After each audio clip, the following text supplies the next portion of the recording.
सूर्य नारायण भगवान को जब जल चढ़ाया जाता है, हाथ सिर से 8 इंच की दूरी पर होना चाहिए। जम के बोलिए, सिर से कितना ऊंचा होना चाहिए? 8 इंच ऊपर अपना हाथ होना चाहिए मस्तक से सूर्य को जल चढ़ाते समय। और ना चांदी का, ना स्टील का, ना लोहे का, ना प्लास्टिक का, ना कांच का, ना सोने का कोई बर्तन, ना कांसे का, ना एल्युमिनियम का, ना पीतल का, केवल एक पात्र होना चाहिए, वो है तांबे का। काय का पात्र होना चाहिए? तांबे का पात्र। और सूर्य नारायण भगवान को जब 8 इंच ऊपर तुम्हारा हस्त है, और जब हम सूर्य को जल चढ़ा रहे हैं, कैसे जल चढ़ाना है वो भी समझ लीजिए। अगर कोई कैंसर का मरीज है, जिसके चेस्ट में कैंसर आ गया हो, लेफ्ट में, राइट में कहीं पर कैंसर आ गया हो, या कोई गठान आ गई हो, तो महाराज आप जल चढ़ाते समय उस जल की धार को सूर्य भगवान को जब चढ़ा रहे हो, तो धार आपकी गठान की ओर जाना चाहिए, जिससे सूर्य की किरण उस जल में से आपके उस स्थान पर पड़े, उस जगह पर पड़े जहां पर गठान है। महाराज आप लगातार जल तो चढ़ाना चालू करो, अच्छे अच्छे डॉक्टर फेल हो जाएंगे और कह देंगे गठान ठीक हो गई। परशु महापुराण की कथा कर रही है, व्रत नहीं छोड़ना, व्रत हरतालिका का करते रहना। क्या होगा उससे? क्या फल मिलेगा उससे? भजन गाते रहना, शिव की आराधना करते रहना, शंकर का स्मरण करते रहना। क्या फल मिलेगा उससे? तो कहा ये कोई पूर्व का कर्म का भोग होगा, जिसके कारणवश हम अखंडता लेकर नहीं गए, पर हमारा जब अगला जन्म होगा तब हम अखंड सौभाग्यवती होकर जाएंगे, ये निश्चित है।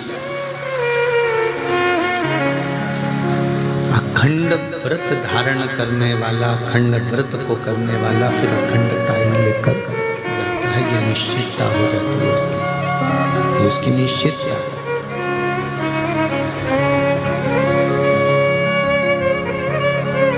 करते रहो व्रत, करते रहो साधना, करते रहो उपवास। मंदिर जाना मत छोड़ो, जाते रहो।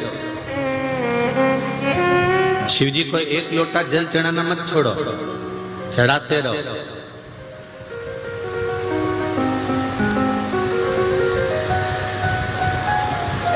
मध्य प्रदेश में बहुत पानी गिर रहा है, हिमाचल में गिर रहा है, उत्तरांचल में गिर रहा है, उत्तराखंड में गिर रहा है, उत्तर प्रदेश में गिर रहा है, गुजरात में खूब पानी है। बहुत सारे मैसेज आए, लोगों ने कहा गुरुजी पानी बहुत गिर रहा है, अब कुछ ऐसी व्यवस्था बताओ कि पानी थोड़ा सा कम हो जाए। हमने कहा सारी समस्या का हल, तो कहे वो 2 लोटा जल का ही तो कमाल है जो इतना गिर रहा है, जो इसका चढ़ाया है उसी का तो गिर रहा है। और फिर कह रहे हो कि 1 लोटा। जाते रहो, निवेदन करते रहो, प्रार्थना करते रहो, सुनेगा। तो उन्होंने कहा जल चढ़ाने से जल बंद हो जाएगा क्या? हमने कहा तुमने दिल से मांगा कहाँ? पाँव में अगर कांटा चुभ जाता है तो कांटे को भी कांटे से ही निकाला जाता है। कांटे को निकालने के लिए एक चिमटी या एक पिन या कोई कील या कोई नोकेली कोई वस्तु उस कांटे को निकाल देती है। तो कांटे को कांटे से ही निकाला जाता है। तो सारी समस्या का हल, जरा जम के तो बोलो, 1 लोटा जल बस दिल से चढ़ाओ और दिल से उससे प्रार्थना करो, वो सुनेगा जरूर। ये निश्चित है कि वो सुनता है, ये निश्चित है कि सुनेगा, कि मन की बात को पूर्ण करेगा। ये निश्चित है कि वो सुनेगा जरूर।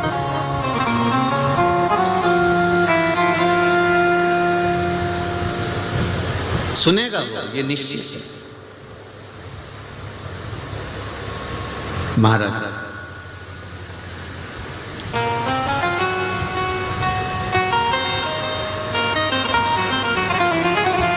एक देवराज नाम का ब्राह्मण, शिव महापुराण का प्रारंभ का महत्तम देवराज नाम के ब्राह्मण से प्रारंभ होता है, जिसने पूर्ण समय में कोई चोरी नहीं करी है, पूर्ण समय में कोई गलत काम नहीं किया, जिसने पूर्ण समय में कोई बेकार काम नहीं करा, केवल उसने अगर शंभु पूर्ण समय में उसने बेकार काम नहीं करा, पूर्ण समय में उसने चोरी नहीं करी, पूर्ण समय में उसने गलत काम नहीं किया। उसने गलत काम कब करा? जब वो एक वेश्या के चक्कर में पड़ गया।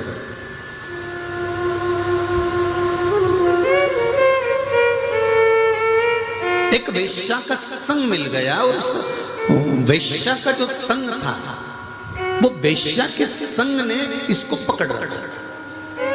उसकी आसक्ति, काम, तृष्णा, उसने इसको खींच रखा।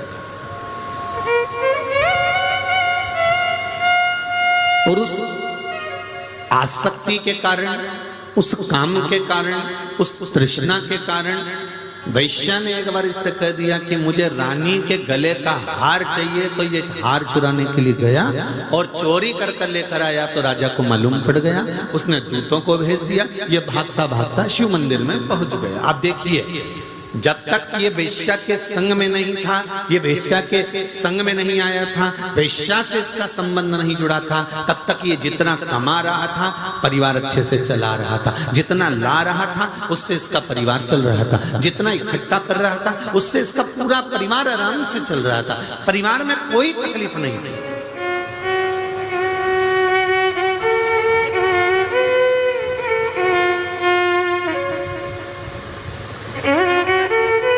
ये जितने भी आप हो, संसार के जितने लोग हैं जो शिव महापुराण की कथा सुन रहे हैं, बड़े ध्यान से सुनना।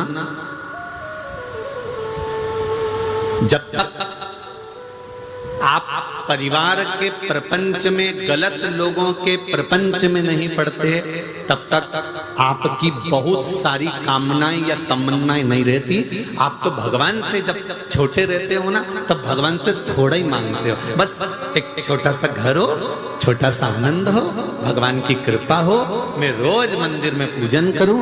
जब तक माताएं कुंवारी रहती है ना, शादी नहीं होती, तो ये भगवान की पूजन भी करती है, सेवा भी करती है, अर्चना भी करती है, भगवान से तीज का व्रत करेगी तो बहुत अच्छे से करेगी। जब कुंवारी रहती है, बाकायदा मेहंदी भी लगाएगी, सूट भी पहनेगी, साड़ी भी पहनेगी, खूब सजेगी धजेगी। कुंवारी अवस्था में मंदिर भी जाएगी, पूजन भी करेगी, तीज का व्रत, चतुर्थी का व्रत, छठ का व्रत, पंचमी का व्रत, जो व्रत करती है कुंवारी अवस्था में वो सब बहुत अच्छे से करती है। जब शादी हो जाती है, बच्चे हो जाते हैं, परिवार के झंझट में जब माताएं पड़ जाती है, जो बेटी इतने आनंद में व्रत करती थी, जो बेटी इतने रात भर भजन गा गा कर व्रत करती थी, जब परिवार के चक्कर में पड़ जाती है, फिर तो मेहंदी अब मैं बाद में लगवा लूंगी, अब रहने दो, अब ऐसा करती हूँ थोड़ी सी नाम की लगा लेती हूँ, थोड़ी सी नाम की लगा लेती हूँ, और थोड़ी सी नाम की लगा ली। फिर सास ने कहा, बेटा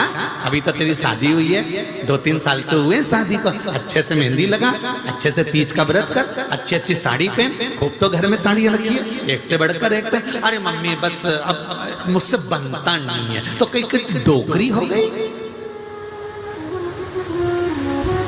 बनता नहीं है।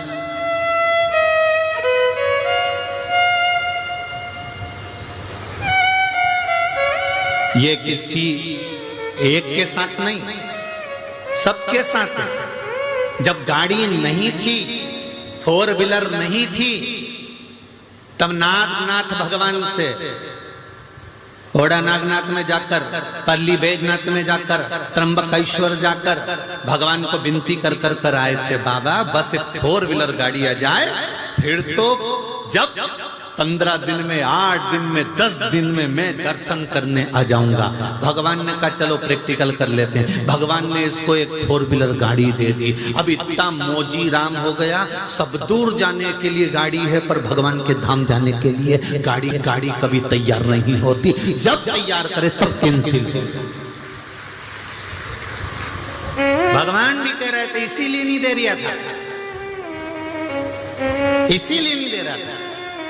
जब तक शादी नहीं हुई, भगवान हरतालिका तीज का व्रत, मम्मी मैं सब तैयारी कर दूंगी। ऑफिस से आएगी, कुंवारी है, ऑफिस से आकर भी तैयारी कर लेगी, खूब आराम से श्रृंगार विंगार करेगी, खूब बड़े प्रेम से, शादी नहीं हुई उससे पहले खूब तैयारी, ढोलक बजा बजा के भजन कीर्तन सब करेगी।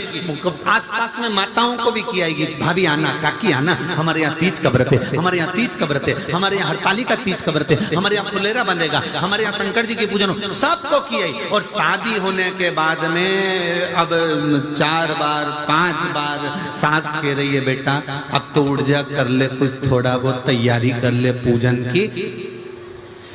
अब तो ऐसा मन उचिष्ट हो गया कि वो कहते हैं ना कि भगवान, कई लोग हमसे कहते हैं कि गुरुजी आप इतना कहते हो कि भगवान का भजन करो, भगवान का भजन करो, तो भगवान प्रकट क्यों नहीं होते?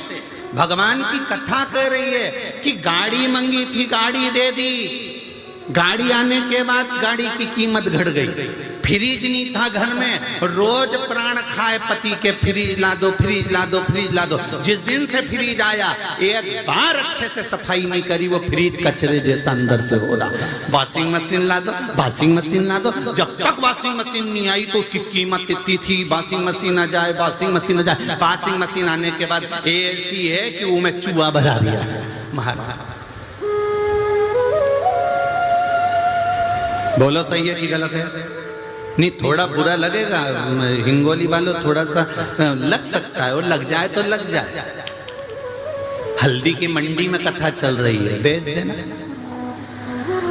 उसमें कौन सी दिक्कत है? तो उसमें टेंशन वेंशन नहीं लेना अपने को, अपन तो कथा कल मस्त। जब तक जो चीज नहीं मिलती उसकी कीमत होती है, जो चीज मिल जाती है उसकी कीमत खत्म हो जाती है। मकान छोटा था, बड़ा हो जाए, बस बड़ा हो जाए, बड़ा हो गया। हमेशा कहती थी छोटे से मकान में कहाँ तो कपड़े सुखाऊं, कहाँ जाऊं, छत बड़ी हो तो घूमने जाऊं। भगवान ने 2-3 मंजिल का मकान दे दिया। अब जिस दिन मुहूर्त हुआ था, पंडित जी ने एक बार ऊपर ले जाके पूजन कराई थी, 1-2 बार टेरिस गार्डन में घूमने गई थी। उसके बाद अभी तक नहीं मालूम कि ऊपर क्या क्या पड़ा हुआ है। उस दिन के बाद नी चढ़ी, और चढ़ी तो इतनी ऊपर चढ़ गई कि नीचे ही नहीं आई, इतनी चढ़ी। इसमें कोई मन नहीं है, इसमें कोई आनंद नहीं है। उसी तरह शिव महापुराण की कथा कहती है कि भगवान प्रकट क्यों नहीं होता। भगवान ने कहा तूने पूजन अर्चना करी और मैं प्रकट हो गया, तो तेरी मुझे पाने की आसक्ति फिर खत्म हो जाएगी, फिर तू मुझे पाएगी निश्चित। इसलिए भगवान चाहता है कि यह आसक्ति आपके भीतर, परमात्मा को पाने की आसक्ति आपके भीतर प्रकट रहे।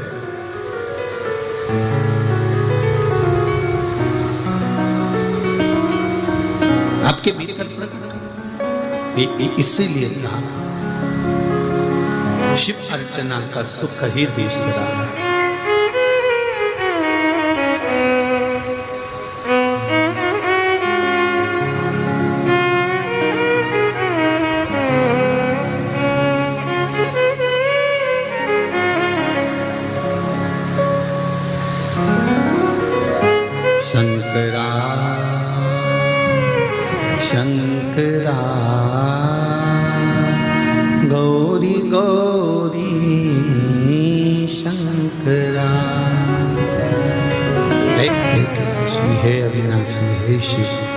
करुणा करने वाले हे दाता,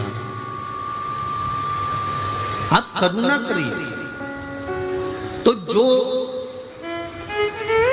जिस भाव से भगवान को रिझाता है, जो जिस भाव से भगवान को कहता है, भगवान उस भाव से उसको मिलता है। भगवान प्रकट कभी नहीं होगा, भगवान तुम्हारे सामने आएगा कभी नहीं, पर यह निश्चित है कि तुम्हारा भगवान काम कर कर चले जाए। हरतालिका तीज का महत्व क्या है? शिव महापुराण की कथा कहती है, जो सतवा तीज, गणगौर तीज, हरियाली तीज जो नहीं कर पाते, वो केवल हरतालिका तीज जो भादो के शुक्ल पक्ष की तृतीया, शास्त्र कह रहा है जो कोई तीज का व्रत नहीं कर पाते, वो सौभाग्यवती नारी, कुंवारी कन्या, नारी, पुरुष, स्त्री अगर तीज का मात्र फुलेरे का दर्शन कर कर भी अपने व्रत का आनंद पा सकते। अरे भाई, जितने शिवालय हैं, शंकर के मंदिर हैं, जितने शिव के मंदिर हैं, पंडित जी भले रात को मंदिर में जगें ना जगें, रात भर मंदिर खोल के रखें ना रखें, पर मेरा निवेदन शिव महापुराण के, स्कंद पुराण के संवाद से है कि हरतालिका तीज के दिन प्रत्येक शिव मंदिर में ऊपर जो जलाधारी लगी होती है, वो जलाधारी की जगह फूल पत्ती अवश्य शंकर जी के ऊपर लटकाना चाहिए, शिव जी के ऊपर फुलेरा बांधना चाहिए। उससे क्या होता है, क्या फल मिलता है, उसका क्या लाभ है, वो शिव महापुराण की इस कथा में, हरतालिका शिव महापुराण में वर्णन है कि जो नारी अगर व्रत भी नहीं करती, जो लड़की का विवाह भी नहीं होता, जो बालक का विवाह नहीं होता, किसी कामना से अगर मात्र 7 फुलेरे का दर्शन ही कर लेती है, तो 3 महीने के अंदर मंगल विवाह पक्का हो ही जाता है। यहां तक वर्णन है शास्त्र। जिस नारी का पति बीमार रहता है, बहुत ज्यादा रोग से ग्रसित होता है, वो भी 7 फुलेरे का दर्शन करना चाहिए। मंदिर के अंदर चले जाओ या किसी के घर में फुलेरा बंधा हो तो दर्शन करने चले जाओ। मंदिर में नहीं जा सकते तो घर घर चले जाओ, पूछ लो फुलेरा तुम्हारे यहाँ बंधा है क्या, तुम्हारे यहाँ ढोलक पेटी की आवाज आए, पहुंच जाओ, दर्शन करा, भले अपन ने व्रत करा कि नहीं करा, पर फुलेरा का दर्शन जरूर कर। ये शिव पुराण की कथा कह रही है, देव ऋषि नारद रोज जा रहे, रोज आ रहे, रोज जा रहे, रोज आ रहे, प्रतिदिन का नियम है। महाराज, मेरा निवेदन रहेगा कि पूरे जितने शिव मंदिर हैं, आपसे बन सके आपने जिंदगी भर शंकर जी की आराधना करी है, और अगर मंदिर के पुजारी ब्राह्मण जन अगर फुलेरा नहीं बांध सकते, तो वहां के ट्रस्टी, वहां के समाजजन, कॉलोनी के रहने वाले, गली मोहल्ले के रहने वालों से निवेदन है कि वहां कोई पूजन करने आए चाहे ना आए, पर शंकर जी के मंदिर में शिवलिंग के ऊपर फुलेरा बंधना चाहिए, जिससे कोई दर्शन कर कर जाएगा तो उसका अखंड सौभाग्य हो जाएगा। उसके लिए बांधना चाहिए। भले आप रात भर मंदिर नहीं खोलो, आपका मर्जी हो तो खोलो, ना मर्जी हो मत खोलो, पर फुलेरा बंधा होना चाहिए। और जिन जिन के घर में फुलेरा बनता है, जिन जिन के घर में हरतालिका होती है, बड़े भाग्यशाली हैं साहब। आपके वंश को बढ़ता हुआ कोई नहीं रोक सकता, आपके घर का वंश बढ़ेगा ही, ये निश्चित है। फुलेरा जिसके यहाँ बनता है वो सहज बन सके। शिव मंदिरों में, मंदिरों के अंदर हरतालिका तीज के दिन, वैसे भी तो तुम गणेश जी के दिनों में खूब माइक चलाते हो, खूब बक्से चलाते हो, खूब डब्बे बजाते हो।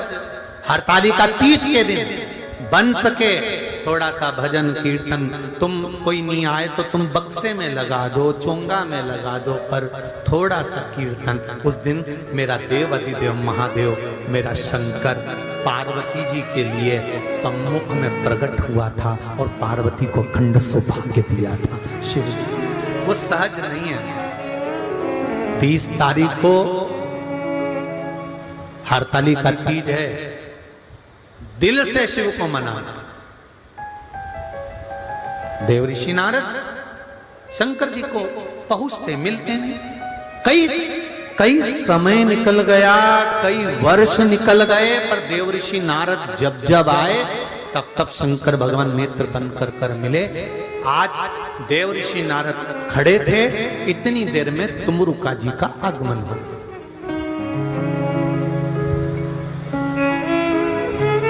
तुमरुका जी का आगमन, आपको पहले भी कथा में कहा है, जैसा नारद जी का स्वरूप है ऐसे तुमरुका जी का स्वरूप है। बस नारद जी को मनुष्य का मुंह है, तुमरुका जी को घोड़े का मुंह है। नारद जी भी करताल रखते हैं, तुमरुका जी भी करताल रखते हैं। नारद जी भी वीणा रखते हैं, तुमरुका जी भी वीणा रखते हैं। साउथ के जितने मंदिर हैं, शंकर के जितने साउथ में मंदिर मिलेंगे, उनके दरवाजे पर द्वारपाल की जगह नारद और तुमरुका जी मिलेंगे।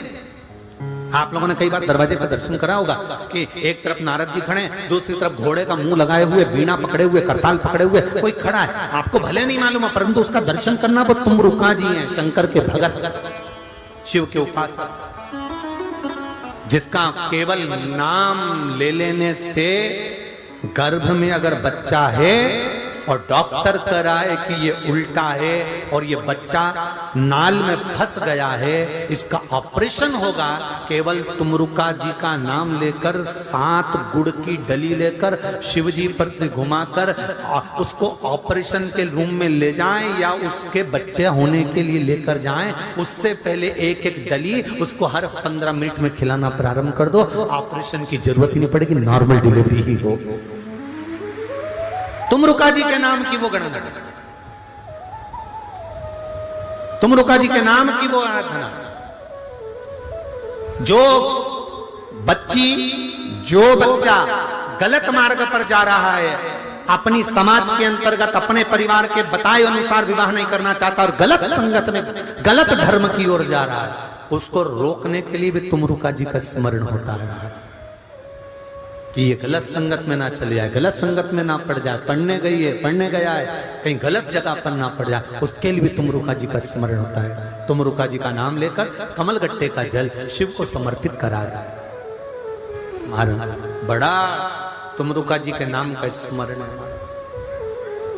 क्या नाम है? जम के बोलो जरा। तुमरुका, खास संबोधन नहीं है खरगोश का, पीछे लगा है का, कबूतर वाला। क्या बोलोगे? जम के बोलो जरा। तुमरुका। शिव महापुराण की कथा कर रही है, हार्ट अटैक आ गया, डॉक्टर अपना काम करे, आप 1 लोटा जल अपने हृदय का भाव रखकर तुमरुका जी का नाम लेकर, जो जीव को डॉक्टर लेकर गया है जांच के लिए कि अटैक आ गया और उसको बचाना है, 1 लोटा जल तुमरुका जी का स्मरण कर कर अशोक सुंदरी वाली जगह पर चढ़ाने के बाद शिवलिंग पर चढ़ा दीजिए। उसका बाल बांका नहीं होगा, वो बचकर वापिस आएगा, प्राण नहीं जा सकते। तुमरुका जी के नाम में वो बल है, तुमरुका जी के नाम में वो बल है। महाराज देव ऋषि नारद क्या देखते हैं कि इतने दिनों से शंकर जी ने नेत्र नहीं खोले और आज तुमरुका जी आए, और तुमरुका जी आते से ही शंकर भगवान की जैसे जय घोष करा, हर हर महादेव, जैसे ही बोला, बोलते से ही शंकर भगवान के नेत्र खुल गए। शिव जी के नेत्र खुले हुए।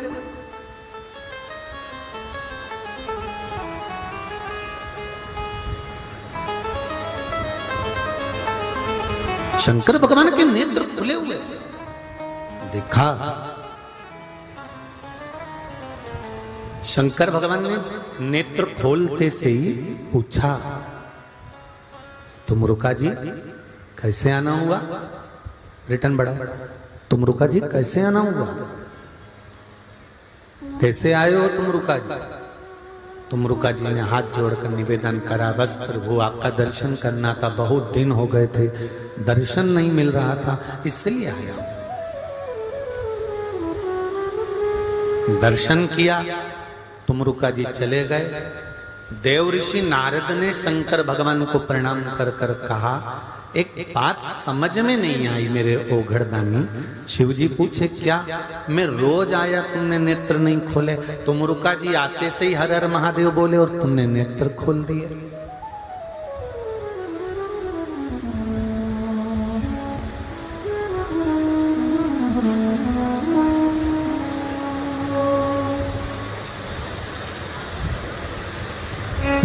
रोज आता है और मैं आया और आपने नेत्र नहीं खोले। शंकर भगवान ने बोला नारद जी आपके मन के संशय को कहो, क्या संशय लेकर आए हो वो बताओ तुम तो। नारद जी बोले मेरा बहुत सारा प्रश्न है, बहुत सारा प्रश्न है, बहुत प्रश्न है, परंतु मैं एक भी प्रश्न आपके सामने नहीं करूंगा क्योंकि आज मेरा दिल दुखी है। क्या हुआ क्या ये बताओ। नारद जी बोले हुआ क्या। शंकर भगवान बोले, नारद जी बोले मैं रोज आया, 1 वर्ष हो गया आते आते, 1 साल में तुमने नेत्र नहीं खोले मुझे देख के, और तुम रुका जी आए और तुमने नेत्र खोल लिया। शंकर भगवान बोले यही तो दिल की बात है।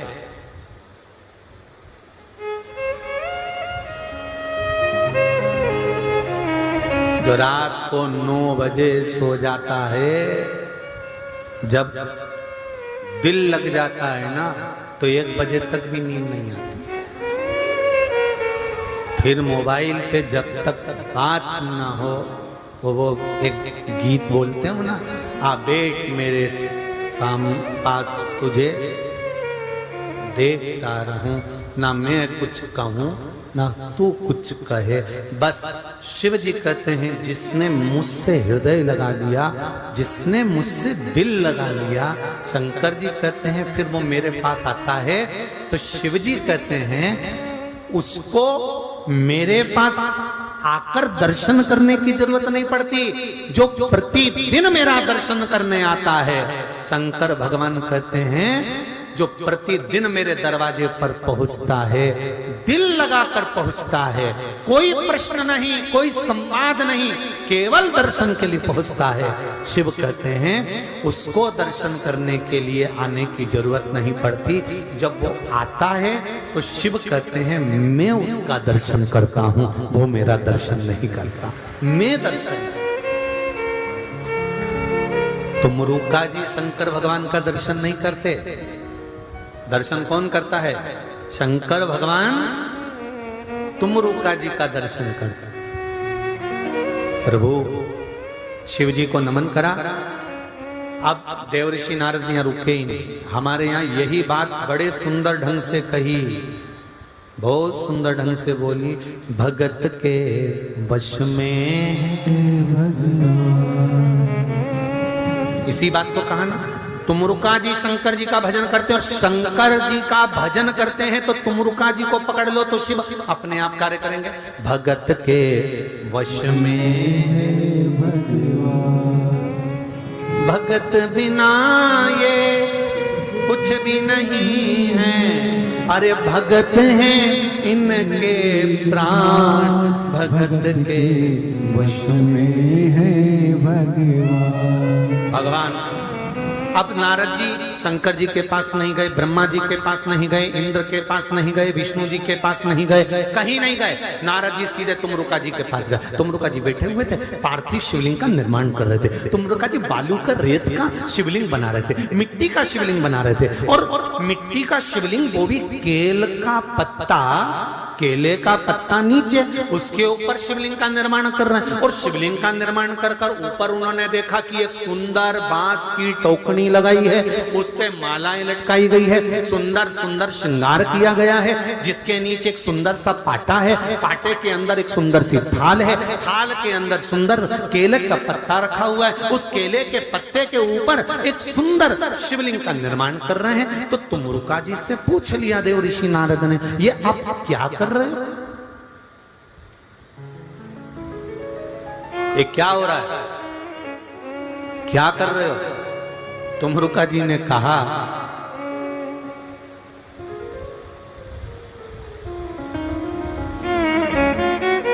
भादो मास की जो शुक्ल पक्ष की तृतीया होती है हस्त नक्षत्र की, उस दिन यदि दिल से शंकर के शिवलिंग की पूजन, फुलेरा का दर्शन कर लिया जाता है, भक्त भगवान के पास जाए चाहे ना जाए, पर भगवान भक्त के दुख में दौड़ कर आ जाता है। 30 तारीख हरतालिका तीज, भादो की वही शुक्ल पक्ष की तृतीया तिथि,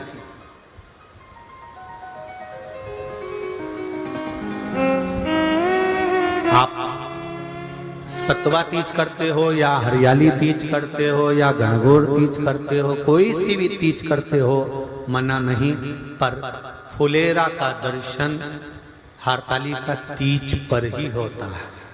फुलेरा सतुआ में बनता है क्या? नहीं बनता। फुलेरा हरियाली तीज पर भी नहीं बनता, फुलेरा गणगौर तीज पर भी नहीं बनता, फुलेरा तो केवल हरतालिका पर ही बनता, क्योंकि हस्त नक्षत्र के अंतर्गत हरतालिका।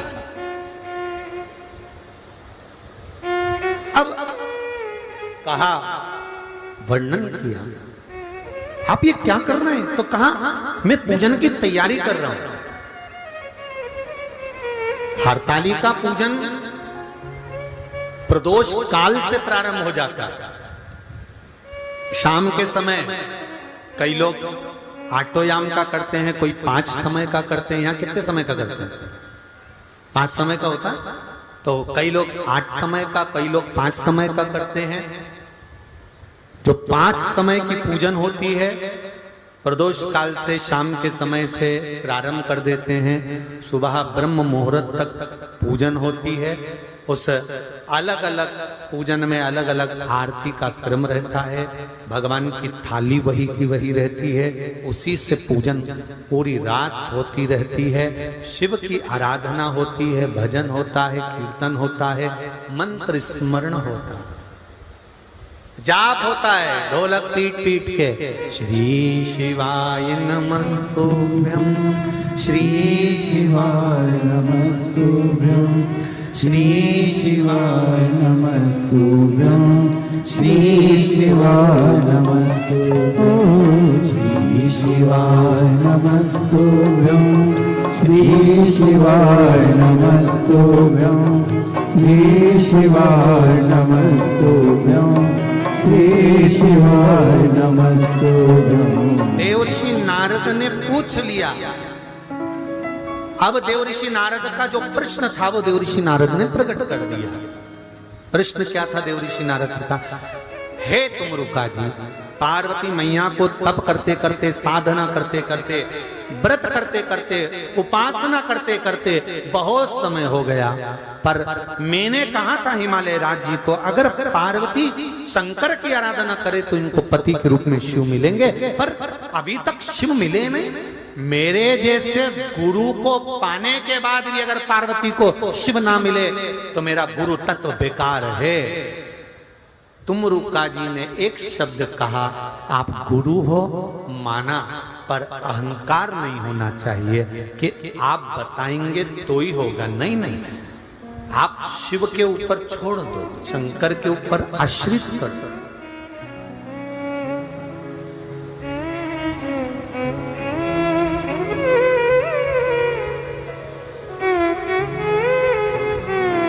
हमने इतनी शिव पुराण की कथा आप लोगों ने श्रवण करी होगी, पर इस व्यासपीठ से कभी हमने ये नहीं कहा होगा कि आप हमारे पास आना तो हम आपका ये रोग मिटा देंगे, आप हमारे पास आना तो हम आपकी ये तकलीफ मिटा देंगे। ना तो हमको मंत्र आता, ना हमको विद्या आती, ना हम तंत्र जानते, ना मंत्र जानते, ना साधना जानते, ना हमको छूछा करना आता, ना हमको कोई दिखावा करना आता। हम तो एक बात जानते हैं जो पुराणों में लिखा है, शास्त्रों में लिखा है कि दुख केवल परमात्मा ही काट सकता। आप उसके दरवाजे जाते रहोगे, एक लोटा जल चढ़ाते रहोगे, या पुराण का कोई उपाय आपने कर लिया और शिव जी के मंदिर में जाकर, हमने ये नहीं कहा कि आप हमारे पास में आओ तो हम दुख मिटेगा, आप हमारे पास पहुंचो तो नहीं नहीं, आप बिल्कुल मत आओ। इसलिए आपने देखा होगा कई बार आप लोगों ने अग्रवाल जी को भी फोन करा होगा, क्यों अग्रवाल जी, गुरु जी से कम मिलना होगा, तो वो कह रहे हमसे ही नहीं मिले दादा 3 दिन हो गए। पूछ लो आप इनसे, माता जी मिले आपसे? ये जितने बैठे हैं इनसे पूछना, अपने कक्ष से नीचे के कक्ष में भी नहीं आते, पूछो अगर आते हो। अपना कक्ष और उस कक्ष में भगवत स्मरण, हमारा कल्लू की सेवा, शंकर जी का मूल मंत्र का स्मरण, शालिग्राम जी की सेवा, शिव जी का स्मरण, बस ये चलता रहता है। ब्राह्मण लोग आ जाते हैं, कीर्तन हो जाता है, कुछ साधना हो जाए, अपने अपना भजन करा। पर इनसे भी मिलना नहीं हुआ कि इनने हमसे पूछ लिया हो कि महाराज कैसे, और हमने इनसे पूछ लिया हो क्यों जजमान कैसे। तो ना तो हम इनसे मिले, और ये आते भी हों तो हमको नहीं मालूम हमारा भगवान का भजन भला। हम नहीं कहते कि तुम हमारे पास में, हम तो तुमसे कहते हैं बिल्कुल जाओ शंकर के पास जाओ।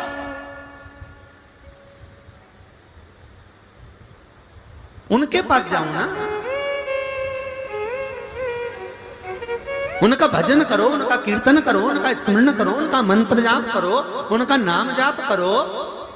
जब राम जी महाराज के ऊपर दुख आया, उन्होंने शिवलिंग की पूजन करी, तब जाकर सीता को पाया। दुख आया, शंकर जी ने हरा। भगवान कृष्ण की 16,108 रानियां जब संतान नहीं हुई, तब शंकर जी की आराधना करी। एक एक रानी से 11-11 संतान हुई, 1,77,186 बच्चे हुए शिव की कृपा से। जब वो शंकर के पास गए, जब नारायण के ऊपर श्राप लग गया लक्ष्मी जी का, तब उन्होंने शिव की आराधना करी। इंद्र को श्राप लगा, तब शिव की आराधना करी। चंद्र को श्राप लगा ससुर का, तो शिव की आराधना करी। राहु को लगा तो शिव की आराधना करी। बृहस्पति को लगा तो शिव की आराधना करी। सारे ग्रह, सारे नक्षत्र, सारी घड़ियां, पल सब शंकर का अनुमोदन करते हैं। तो हम कैसे कह सकते हैं कि तुम हमारे पास आओ, हमारे सामने बैठो? आप तो शिव मंदिर जाओ, जो आपके नगर में, आपकी कॉलोनी में, आपके मोहल्ले में, आपके क्षेत्र में, जो आपके पास में शंकर का मंदिर हो, वहां जाना चालू कर दो। वो आपका दुख मिटाना प्रारंभ कर दे। देवऋषि नारद ने कहा कि मैंने इतना उपाय बताया, पर ये हुआ क्यों नहीं? कारण क्या है, क्या हुआ? और तुम रुका जी, आप थोड़ा सा भी वर्णन करे और हो जाए। कई लोगों को थोड़ी सी ईर्ष्या जागृत हो जाती है। ऐसा है क्या शिव पुराण में कि बेलपत्ती खाओ तो शुगर और बीपी लेवल हो जाता है, पानी पियो तो दुख मिट जाता है, रुद्राक्ष का जल पियो तो कैंसर और किडनी लीवर का जो रोग है वो समाप्त हो जाता है? ऐसा है क्या? कल हमको आशीष बोल रहा था कि गुरुजी बहुत लोगों के फोन आते हैं, बहुत लोगों को रोग बीमारी है, अपने यहाँ का रुद्राक्ष अपन कब बांटेंगे? तो हमने कहा अभी विचार करेंगे और बताएंगे, एक आध कथा में आपको बता देंगे। ऐसा कोई टेंशन वाली बात नहीं है कि एक आध कथा में तो सूचना दे देंगे आपको। तुमरुका जी ने कह दिया पार्वती जी को शिव जी नहीं मिले, एक काम करो, पार्वती जी से कह दो उन्होंने जितने जितने जन्म लिए हैं, सारे जन्म में उन्होंने तप करा, साधना करी, उपास करा, व्रत करा, पर उन जन्म में उन्होंने हरताली का तीज का व्रत नहीं किया। अब की बार पार्वती से बोल दो कि तेरे प्राण भी नहीं जाएंगे, शिवजी भी अमर, तू भी अमर, पार्वती अखंड सौभाग्य लेकर बैठी रहेगी। अगर भाद्रपद की शुक्ल पक्ष की तृतीया के दिन वो शिव का शिवलिंग का निर्माण कर कर फुलेरा बांध कर पूजन कर लेगी। पार्वती जी को दौड़कर नारद जी का और बता दिया। जैसे ही पार्वती ने सुना, 3 दिन, 4 दिन, 5 दिन, 8 दिन, 15 दिन, 20 दिन, 1-2 महीने पहले पार्वती जी वहां से निकल गई। सुनते ही आंधो भादो का महीना, आंधो शुक्ल पक्ष की तृतीया, और पार्वती जी सीधे पहुंच गई जंगल में अपनी सखी के साथ में, एक गुफा में जाकर रहने लगी। गुफा में रोज, अब पार्वती जी को क्या मालूम कि कौन सी तृतीया को आएगा, तो उन्होंने कहा आज से ही अपन तो शिवलिंग बनाना प्रारंभ कर। पार्वती जी ने शिवलिंग का निर्माण किया। बालू रेत का शिवलिंग बनाती, पूजन करती, बालू रेत का शिवलिंग बनाती, पूजन करती। आ गया भादो का महीना, शुक्ल पक्ष की तृतीया तिथि, प्रदोष काल, शाम के समय माता पार्वती ने कई दिनों से कुछ नहीं खाया, ना सोई, ना खाया, ना पानी पिया, ना कोई आहार किया। पार्वती मैया शिवलिंग का निर्माण करती है, आंख से आंसूड़ा गिरता है। सखी ने आज पल्लवों से, पत्तों से, फूल से शंकर जी के ऊपर झूमर बांध दिया है, फुलेरा बांध दिया है। पार्वती आज हमको लगता है ये फुलेरा जो बंधा है ना, आज ऐसा लगता है कि तेरे हाथों में हरी हरी चूड़ियां, भर भर चूड़ियां होंगी, तेरे हाथों में मेहंदी लगी होगी, तेरे गले में मंगलसूत्र बंधा होगा। ये फुलेरा नहीं, तेरे पति के साथ तेरा अखंड सौभाग्य का संबंध होगा पार्वती। और उस फुलेरा के नीचे बैठकर माता पार्वती जी ने शिव जी की आराधना, रात भर माता पार्वती शंकर जी की पूजन करती है, शिव की आराधना करती है। बालू रेत के बने हुए शिवलिंग का, मट्टी के बने हुए शिवलिंग का पूजन करती है। ब्रह्म मुहूर्त होता है, पिताजी को भान होता है, पार्वती को लेने के लिए आते हैं और पार्वती को लेकर जाते हैं।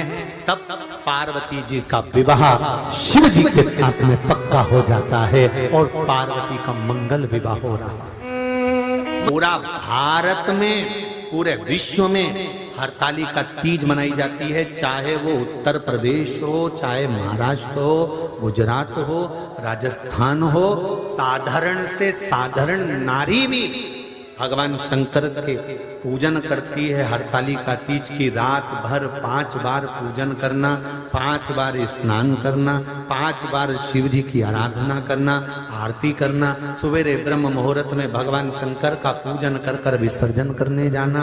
फिर उस पूरी रात में ना तो सोना, ना कुछ खाना, ना पानी पीना, केवल भगवान की भक्ति में।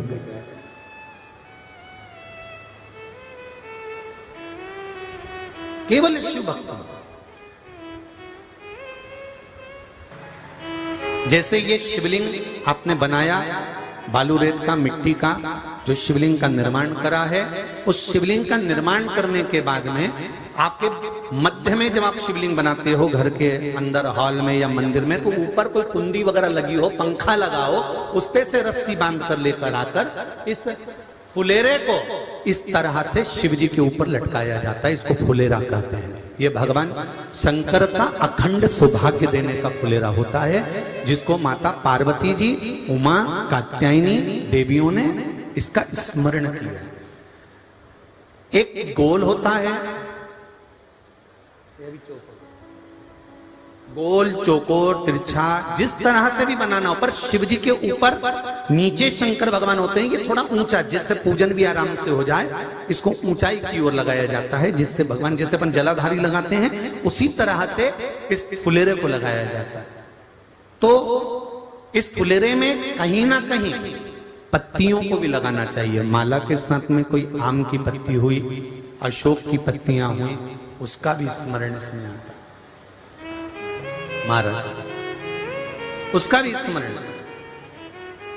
जैसे भगवान देवाधिदेव महादेव का शिवलिंग का जब दर्शन हो गए, सबको फुलेरा का, अरे जम के तो बोलो, हो गए ना। और जितने लोग आस्था पर सुन रहे हैं, जितने लोग फेसबुक यूट्यूब पर सुन रहे हैं, अगर आपके स्मरण में फुलेरा नहीं हो तो उसका दर्शन अवश्य करिएगा। शिव मंदिर में अगर जलाधारी भी लगी हुई है तो जलाधारी से फूल बांधकर नीचे की ओर लटकाना चाहिए, पर लटकाना चाहिए, फुलेरा बनाना चाहिए।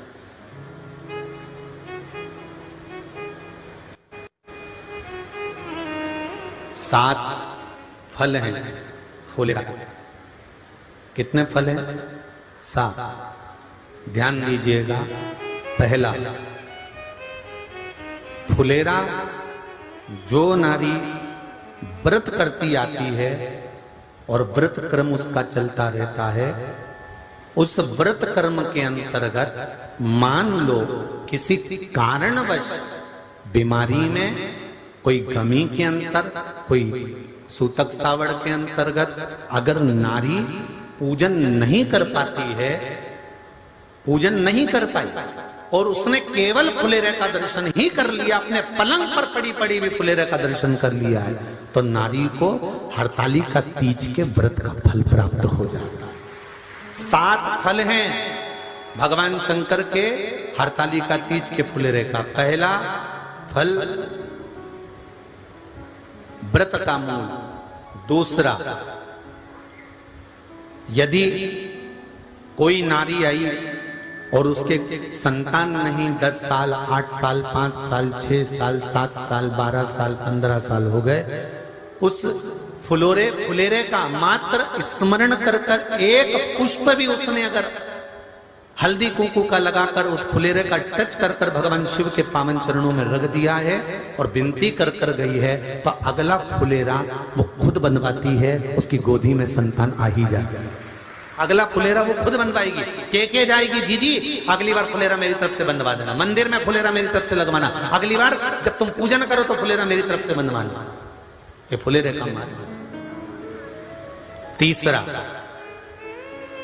महाराज हम कोई दान, गौदान, हरतालिका तीज की किताब है आपके यहाँ, जो लोग पढ़ते होंगे हरतालिका तीज की किताब, उसमें लिखा है ब्राह्मण देव को ये दान देना है, ऐसा दान देना है।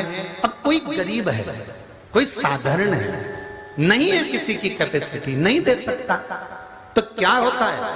तो कहा हम गौदान नहीं कर पाते, हम स्वर्ण दान नहीं कर पाते, हम वस्त्र दान नहीं कर पाते, हम मुद्रा दान नहीं कर पाते, हम अन्न दान नहीं कर पाते। हम ये सारे दान अगर नहीं भी कर पाते हैं तो शिव महापुराण की कथा कहती है तीसरा फल फुलेरे का है कि मात्र फुलेरे का दर्शन स्पर्श कर लेने से सारे दानों का पुण्य फल प्राप्त हो जाता है। यह तीसरा फल फुलेरे।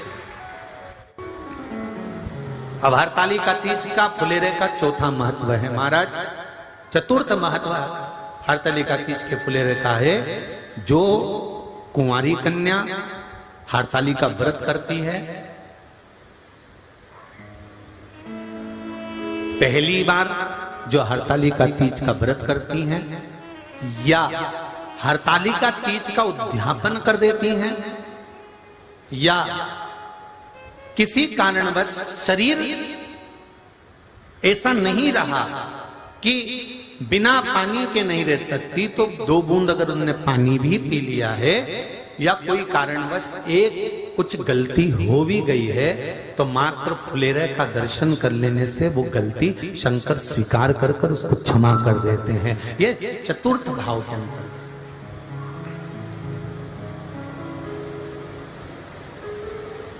फुलेरे का अगला वर्णन करा गया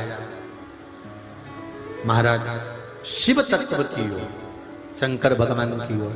हम ना काशी जा सकते हैं, हम ना सोमनाथ जा सकते हैं, हम ना किसी स्थान पर जाकर एकांत में भगवान शंकर का स्मरण कर सकते हैं।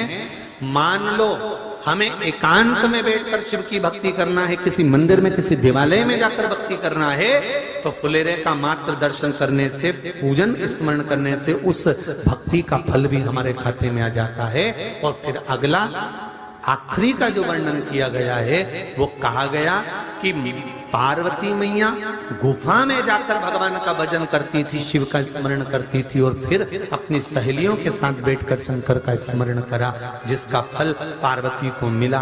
तो कहा हम ना किसी गुफा में प्रवेश कर सकते हैं, ना हम किसी गुफा में या जंगल में जा सकते हैं। इस फुलेरे के नीचे शंकर भगवान की जब अर्चना करते हैं, आराधना करते हैं, हरतालिका तीज के दिन फुलेरे के नीचे हम भगवान शिव की पूजन करते हैं, तो हमारा वन में किया गया भजन का फल ही हमको प्राप्त हो जाता है। ऐसे फुलेरे का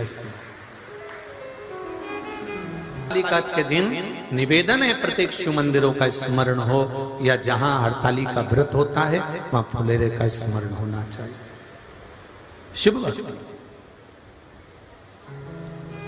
महाराज अगला वर्णन किया, शिव पुराण कहती है भगवान शंकर का अनुमोदन हरतालिका व्रत, हरतालिका तीज शिव महापुराण की कथा कहती है देव ऋषि नारद भगवान विष्णु से सुन लिए, ब्रह्मा जी से सुन लिए कि तप का महत्व, साधना का महत्व, पर जो उन्होंने तुमरुका जी से सुना तो देव ऋषि नारद से रहा नहीं गया और देव ऋषि नारद ने तुमरुका जी से कहा, तुमरुका जी क्या भादो महीने के शुक्ल पक्ष की तृतीया तिथि का इतना महत्व है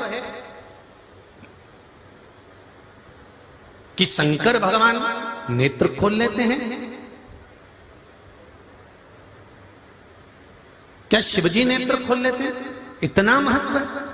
हाँ, तुमरुका जी ने देवऋषि नारद से कहा, नारद अगर भूलवश, बहुत ध्यान देना इस कथा पर, भूलवश मान लो किसी के यहाँ हरतालिका तीज का पूजन हो रहा है, किसी मंदिर में हरतालिका तीज का स्मरण हो रहा है, किसी मंदिर में हरतालिका व्रत हो रहा है, और भूलवश मान लो आप उस मंदिर के सामने से भी निकल गए और आपको उस मंदिर की आरती, पूजन या अगर तगर की धूप बत्ती की गंध भी आपके शरीर में चली जाती है, तो शिव महापुराण की कथा कहती है, नारद शंकर भगवान के सामने जब ये जीव जाता है तो जीव को शंकर के सामने जाकर दर्शन करने की जरूरत नहीं पड़ती, शंकर उस जीव का दर्शन कर लेते हैं, शिव उसका दर्शन करते।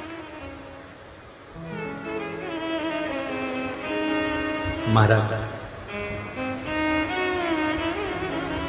कितना ध्यान दीजिएगा जरा। शंकर भगवान की बारात गई,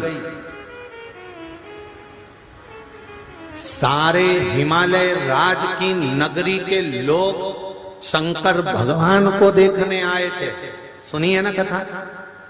छज्जों में खड़े होकर, घर के बाहर खड़े होकर पूरे हिमालय राज की नगरी के लोग शिव को देखने के लिए आए, दर्शन करने के लिए आए। और ब्रह्मदेव ने शंकर भगवान से पूछा था कि आप डमरू खड़का रहे हो, त्रिशूल घुमा रहे हो और इतने बेचैन पहली बार दिख रहे हो, इतने बेचैन, आखिर किसका दर्शन आपको करना है? किसका दीदार, किसका दर्शन?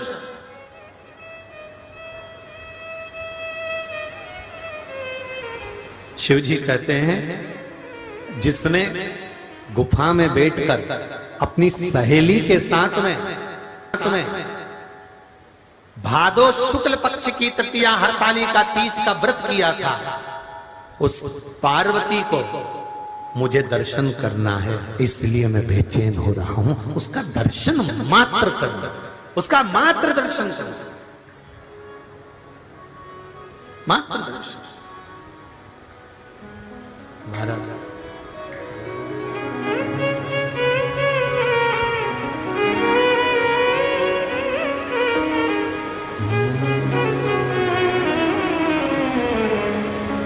केवल दीदार करने के लिए, बड़ा सुंदर भाव का है।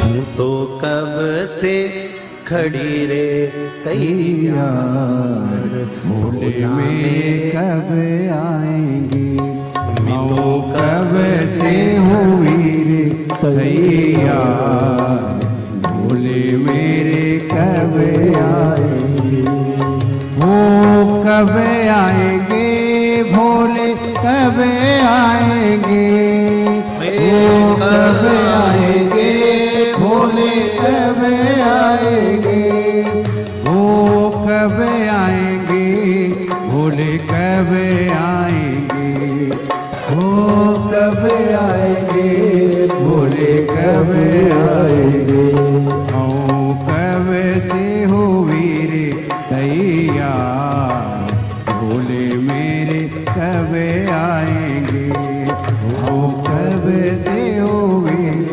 तैयार, भोले मेरे कब आएंगे। नहीं लाया हाथी ने, नहीं लाया घोड़ा, नहीं लाया हाथी ने, नहीं लाया घोड़ा, नहीं लाया हाथी ने, नहीं लाया घोड़ा, नहीं लाया हाथी ने, नहीं लाया घोड़ा, नंदी पे लाया बारात, भोले मेरे कब आएंगे, आशा नंदी पे लाया बारात, भोले मेरे कब आएंगे, आओ कब से हुई रे तैयार, भोले मेरे कब आएंगे, आओ कब से हुई तैयार, भोले भोले मेरे कब आएंगे, हो कब आएंगे, भोले कब आएंगे, कब आएंगे, भोले कब आएंगे, हो कब आएंगे, भोले कब आएंगे, हो कब आएंगे, भोले कब आएंगे, हम कब से हो फिर तैयार, भोले मेरे कब आएंगे, हो कब से हो मेरे तैयार, भोले मेरे कब आएंगे।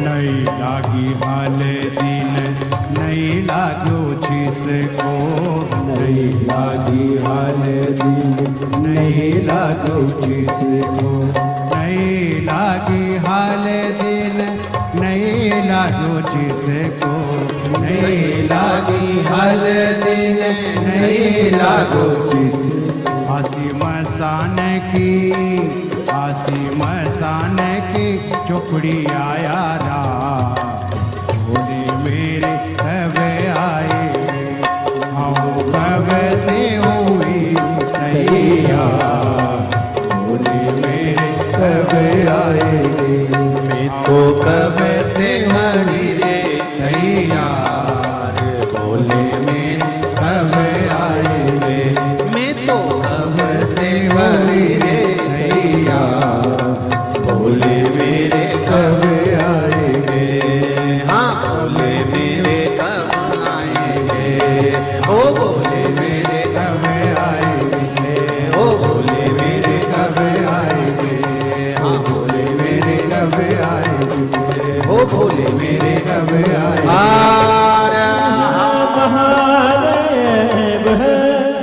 भगवान शिव की कथा कर रही, मैं तो कब से खड़ी रे तैयार, भोले मेरे कब आएंगे। महाराज भगवान शिव की आराधना, शिव मंत्र का स्मरण करेंगे सभी लोग अपने स्थान पर बैठकर, बाबा के आनंदमय मंत्र का जाप करते हुए बाबा से अपने दिल की बात, अपने हृदय की बात कहेंगे। श्री शिवाय नमस्तु, श्री शिवाय नमस्तु, श्री शिवाय नमस्तु, श्री शिवाय नमस्तु, श्री शिवाय नमस्तु। भोला सब दुख काटो मारा, ओ भोला सब दुख काटो मारा, शिव शंकर जपूं तेरी माला, भोले बाबा जपूं तेरी माला, भोला सब दुख काटो मारा, ओ भोला सब दुख काटो मारा। वेश है मंगल मंगलकारी, वेश है मंगल मंगलकारी, शमशान वासी हमारा, शमशान वासी हमारा, भोला सब दुख काटो मारा, ओ भोला सब दुख काटो मारा। शिव शंकर जपूं तेरी माला,